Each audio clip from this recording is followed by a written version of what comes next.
Hey guys, welcome back to the Rob Pop YouTube channel, your number one pit stop for all things Eurovision, and it's time today to have a little focus on that running order as we decipher the winners and the losers of the semi-final 2 running order draw. That's right, today we're doing less reactions, we're doing a little bit more analysing, and if you've seen semi-final 1's video for this, you will understand what I'm about to do. I'm going to be looking at the 5 winners and the 5 losers from the semi-final 2 running order draw, which was decided by production and revealed to us about 2 weeks ago at this point. I realise I am a little bit late to the party, but hey, we've still got a month to go until we reach Malta, so we've still got a lot of discussing to do. Now I have to reiterate what I explained in the first video. What I mean by winners are countries or songs that I think have benefited from the running order. This doesn't mean that I think they're going to qualify, they still might fail to qualify, but I feel like what the producers have done is given them a lifeline and given them a chance with where they've placed them.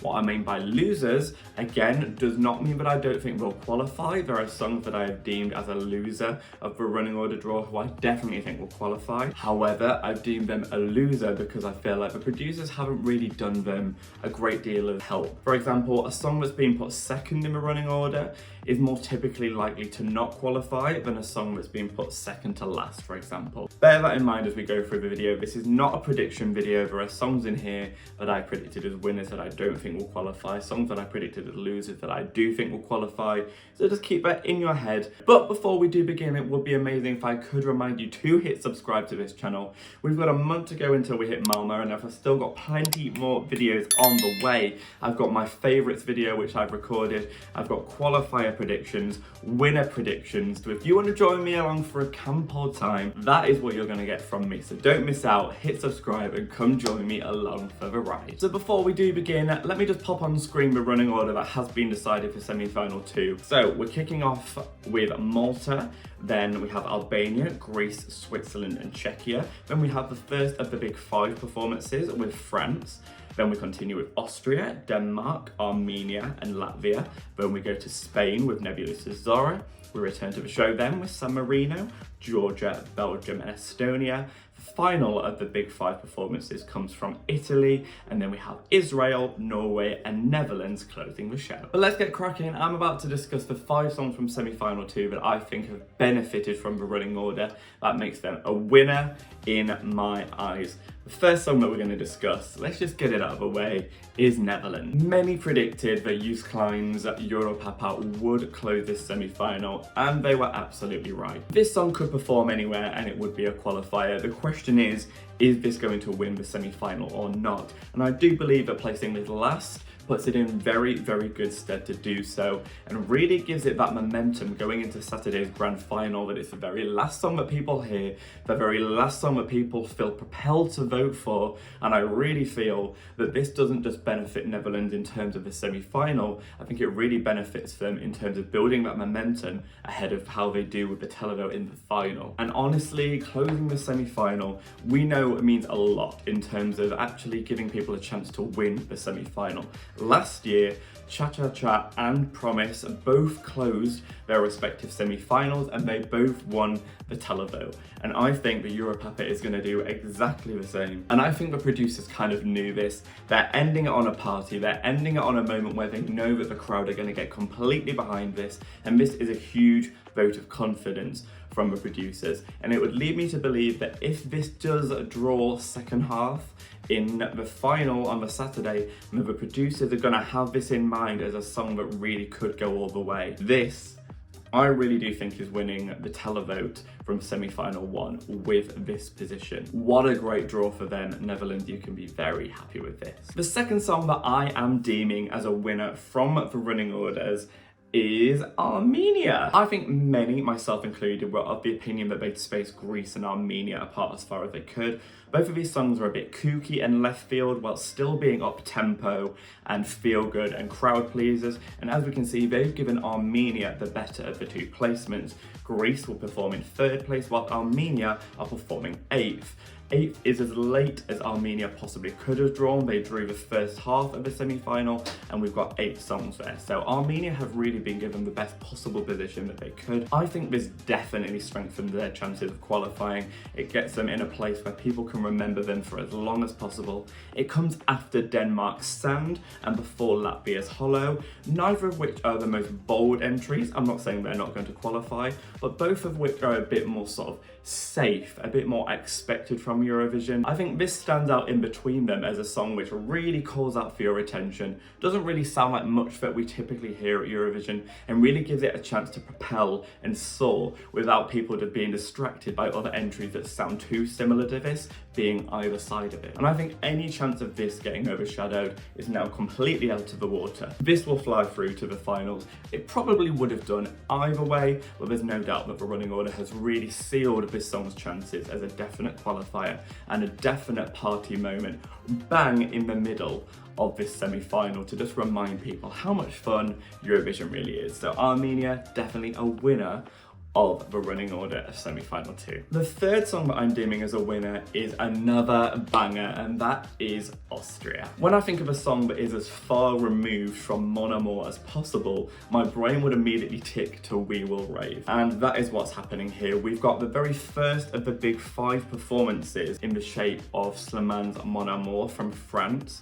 Then we return to the competition with We Will Rave. So if you're feeling in your emotions from Mon Amour, rest assured you're going to be whipped straight back out of it when Colleen's We Will Rave knocks you out of your senses and reminds you that the party is very much still on. I'm not going to lie, I kind of thought this would be opening the semi-final. That hasn't happened either. I think it's great that they've chosen to use this as an opportunity to restart the party.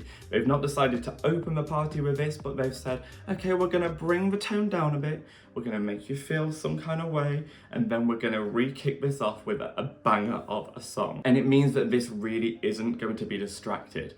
Then it's followed by Sabba's Sand from Denmark, another song which I would say falls sort of mid-tempo, it's more of a vocal moment. This in between really stands out as a big party moment, a moment that the crowd are going to go absolutely crazy for, and it's not distracted either side by songs that are doing the same thing. Much similar to what I said to Armenia.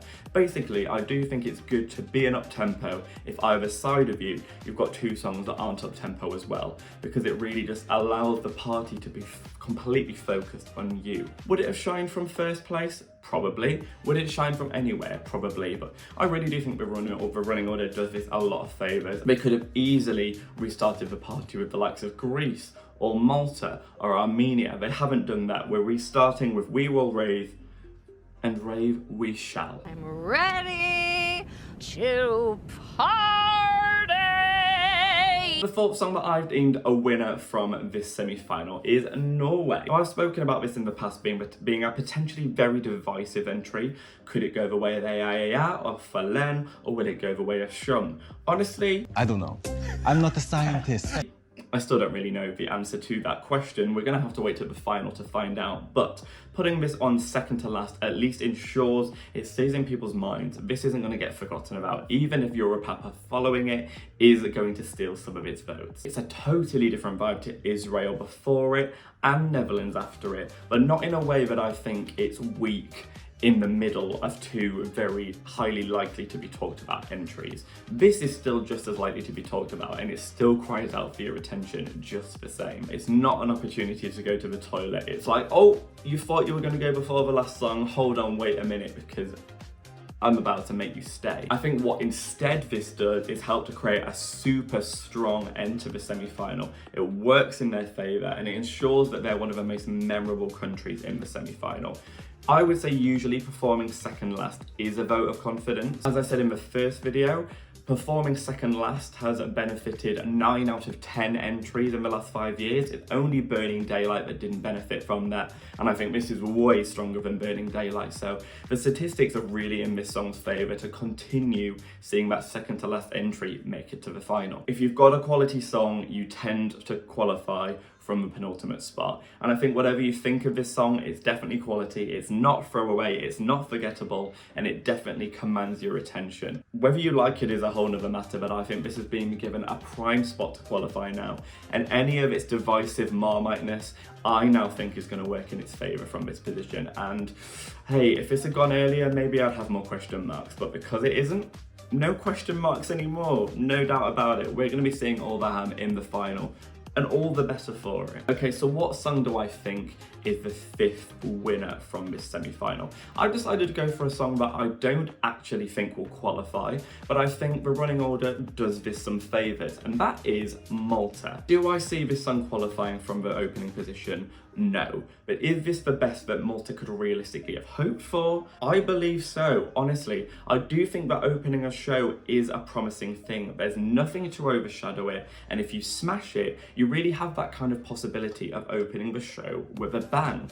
I also do think that the song in second, Albania's song Titan, isn't really shouting for your attention, so the song that's following it isn't really going to immediately eradicate your memory of the first song. It is an up-tempo. People tend to like when the semi-final starts off with an up-tempo because it really kind of recreates that party. So really, I feel like Malta has been given all of the lifelines they could possibly have given. If this doesn't qualify now, it has nothing to do with the running order, because I really do think that even though performing first in the final usually isn't a great thing, I do think performing first in the semi-final often is a good thing.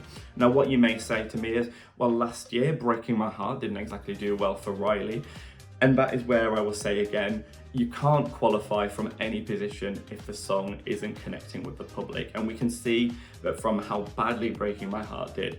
If it performed last, it's not suddenly gaining 40 more points, and that's the same case for Loop. This is low down in the odds, and it could easily have been shoved into a forgettable second or third spot as a result, because I'm of the belief that the producers are aware of the odds. Otherwise, you know, what's stopping them placing Croatia in second or Netherlands in ninth? Clearly they're aware of the fan favourites, so they know Loop isn't high up on that list. They could have easily buried this, but they haven't buried it. We're kicking off with a dynamic stage show, plenty of dance routines, a catchy song. Maybe this could surprise us and this could make it, because I do deem that this is a winner of the running order, and we're opening the show with a bang, so we'll see what Sarah Benici can do with it.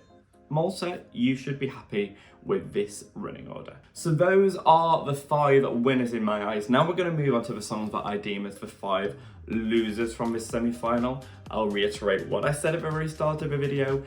The way I define loser is absolutely not a song that I don't think is going to qualify, just as a song that I don't think benefits from the running order. For example, in the first semi-final, I described Serbia as a loser because they've been buried in second place and a ballad in second place struggles. I also deemed Lithuania a loser. I still think it will qualify, but I deemed it a loser. Hopefully that gives you a bit of perspective on what that term means to me in the context of this video. And I think a song that is really great for me to illustrate what I mean by that is the first loser of this video, which is Greece. I still think this song is making it.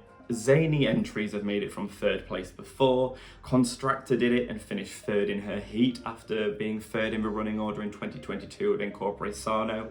This will probably do the same, and I don't think this kills the song off by any means. However, the song does have the potential to be polarizing, and throwing this on early and following it with Switzerland, which is actually now the favourite to win, does mean this could slightly be buried. I'm actually surprised that they put these two songs together, because not only is Switzerland a favourite, but Switzerland's song is not the most standard and generic of songs. It's actually a very unique, complex song, and I think the same of Zari. They're two songs that I don't think we've ever heard in Eurovision before. They're not generic by any stretch of the imagination. They're both a bit unusual to get used to on first listen, and I think it could be a little jarring to have the two of them together. I'm honestly not sure it even benefits Switzerland. I actually don't think it benefits either of these songs. They could have easily swapped this and Armenia, for example. I did say that when I referred to Armenia. I think both of those songs Yako and Zari are both competing for that kind of feel-good, eccentric, crowd-pleasing vote. And putting Armenia in 8th and Greece in 3rd for me is a vote of confidence for Armenia and not so much for Greece. Like with Lithuania, who also performed 3rd in the first semi-final. I'm not saying I'm concerned about this qualifying now, but I could have easily seen this coming sort of 2nd or 3rd in the semi-final. Now I think it's more likely to come about 5th or 6th. None of that really matters in the context of it making the final, because where it comes in the final is completely irrespective of how it does in the semi-final. But I really do think that Marino can feel a little hard done by this, because a song that's doing this well in the odds, being shoved as far as 3rd in the running order, and with a quirky song that could be Marmite, there are question marks here, there are concerns. Those concerns probably aren't strong enough to make it a non-qualifier, but the producers have definitely not helped this quirky entry with sticking in the brains of the viewers by placing it in 3rd place. The second loser I'm going to mention is Albania. Now, again, I'll refer you to my first semi-final video. A lot of what I'm going to say for Albania, I did say for Serbia, but I think this might have a harder time qualifying.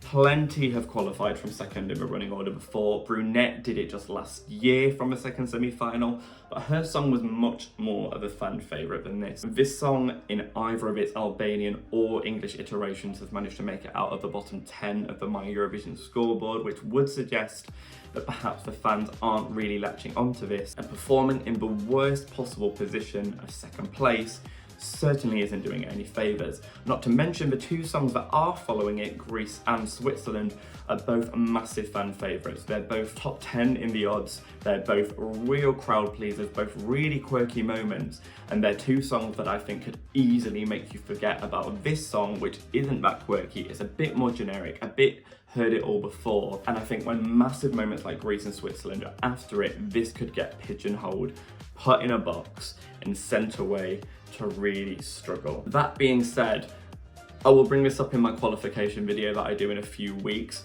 There is a fair amount of diaspora for Albania in this semi-final, so don't take this judgment as me saying that they can't make it. I'm certainly not saying that by any means, exactly the same as I said for Serbia. I still think they still stand a chance in the first semi-final. But as I said in this video too, in terms of those who are being the most done dirty by this running order, Albania have to be pretty high up in the list, and I definitely feel for both Albanians and Besa, because the odds are stacked against this now. The third song I am deeming a loser from this semi-final is Latvia. Now, this was always going to have a hard time, and that is not changing by this being put on as early as they possibly could have put it. Just to remind you, this song drew the second half of the second semi-final, which means that the very earliest it could have performed is 9th, and they've been placed in 9th. Much like what I said in the first video, for the first semi-final, they did the same to Head of York, Scared of Heights, another song which is really low down in a lot of fans' adorations. It's the exact same for Hollow, and clearly the producers know this, and they've offered no help to this whatsoever. Latvia haven't qualified now since 2016 with Youth's Heartbeat, so you'd have been excused for thinking the producers might have wanted to throw Latvia a little bit of a lifeline here, try and convince them to stick around, because God knows they must be convinced Europe hates them, which is absolutely not the case, but apparently not, because the producers have not helped them one bit. It also feels likely that after Hollow, there'll be some kind of break to introduce Spain, which immediately gives people a chance to forget about it, and I expect Spain to get a pretty huge reaction in the arena. And whether Nebulosa winds up doing well or not, I do think she'll be a talking point. She'll be one of those Eurovision icons that people are really loving to talk about online, and it just means that they won't be talking about Hollow that comes before it. So with Spain and Armenia preceding it, which are both high impact, high energy entries, it's easy to see how this, which is right bang in the middle, 9th of 19 performances, it's giving toilet break. People in the middle tend to get more bored, and they're not going to be convinced by a minimal ballad in between 2 very exciting songs. It's not easy for this to break free. I guess there is an argument to say that if there are a lot of up-tempo moments around it, maybe the ballad stands out, and that could be the case. If a really strong ballad was in between 2 up-tempos, I'd probably be talking about it as maybe being a winner. I guess I have in mind that this song already has the odds stacked against it because I know it's not a fan favourite. So I guess it needed all of the lifelines it possibly could have been given, and I just don't feel like that's the case here. Maybe it will benefit from being a ballad around not a lot of ballads. I'm just not sure this has enough support to break free from all of the favourites that do surround it. The fourth song that I'm deeming as a loser, which I hate to say, is one of my favourite songs of this year, and that is Georgia. I am very worried for this now. The back end of semi-final 2 is stacked, and I mean stacked. We have Belgium, a very likely qualifier. We have Estonia, a very standout moment. We have Italy, one of the big five, one of the absolute favourites to win the whole competition. Israel, obviously going to get a lot of attention. Norway, a very likely qualifier, and Netherlands, a very likely televote winner. There is a possibility that this could get drowned in having so many favourites come after it, and that could mean that the attention falls away from this song. The song is very strong, but so are all the songs that come after it, and there's no doubt about it, the later you are in the running order, the more likely you are to be remembered. Even if the performance is a moment, and I have every belief it will be because I know that Nutset is a great live performer, I have every belief that almost every song that's following it could have very memorable staging, and most of them feel like more solid qualifiers. It could happen. I'm put in the mind of Eurovision 2019 when the final 6 songs from the second semi-final all made it. Scream, Ketutoke, Spirit in the Sky, Arcade, Proud, Truth, all 6 of them were the very last 6 songs, they all made it. And Georgia is in the last 6 songs, so we could have a repeat of 2019 here. I'm not saying I'm ruling this out at all, but in a semi-final which is saturated in female pop bops, this is already having to stand out amongst your We Will Rave, your Loops, your Zaris, and now it has to stand out amongst a lot of party moments that follow it. There's a lot stacked against this song, but I do think it could still make it, so we really just don't know. I just feel like this could have been spaced so much further away from those songs from the first half. As I say, Sarah Benici, Marina Sati, and Colleen are all in the first half, and really you could have pushed this far away from it, the same way that they really separated Teodora and Iolanda as the 2 ballads of semi-final 1. I think it would have been wise to have pushed this, the only female pop bop of the second half, right towards the end. I think they could have really swapped this, and maybe Israel would have made sense in terms of the pacing of this semi-final, but as it is, will a song like La Noia from Angelina Mango, which comes just 2 songs afterwards, steal the attention? You have to be worried about that. Still rooting for you though. Put out that fire, Nutser. Put out that fire that is the running order. The very last song that I'm deeming as a loser, I again struggled to find 5 losers from this, so it's not the worst that they could have hoped for, but I've gone for Czechia. Initially, when I saw their placing, I didn't think that performing in 5th was too bad. I thought they may have even been given the death slot of 2nd place based on how this is doing in the odds and amongst the fans. However, on reflection, I feel like this position could actually be bad from them, and not because it is 5th, but more because of what this song is in between. This song comes after the vocal powerhouse of Switzerland, and then following it is the vocal powerhouse of France. And if there is one big question mark that we have over this song right now, it's the vocal performance of Aiko, and that's because of the national final performance of Pedestal, in which Aiko struggled. What was that? Now she's in between 2 of the best vocalists in the entire competition, and it really gives this the potential to feel a little bit amateur, like the vocals aren't stacking up. It's almost like they're saying, oh, listen to these 2 great vocalists either side. What have you got to bring? So could the positioning for this have been worse? Absolutely.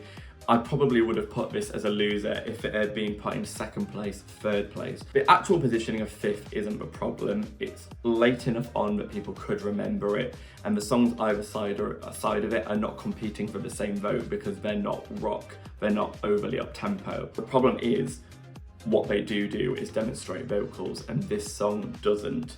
demonstrate vocals, and that could end up being the killer blow for this, that just leaves it feeling like it just doesn't stack up quite as professionally as the songs around it. So that's what I have to say about the winners and the losers. I'm really briefly now going to go over the 6 songs that I didn't discuss, not at length, just want to very briefly discuss whether I think the running order is good for them or not. So let's just put that on the screen again for you. We've already discussed Malta, Albania and Greece, Switzerland in 4th. I did kind of discuss it with Greece. I think this is really high up for this song, and I think it maybe could dampen its chances of winning the televote, which I think it very easily could have done. I think it is quite far up the pecking order when Europapa is closing, and I do think it coming after a song like Zari, which is equally as zany, I think maybe could make it feel like an overload of craziness. I mean, the song is definitely going to qualify either way, but could the running order have done this more favours? Absolutely. They could have easily put this in 7th or 8th, but I guess in the first half it's so female pop heavy, but I think that they will stand out regardless, to be quite honest. And we have Czechia, then Austria, then we have Denmark in 7th that we haven't discussed.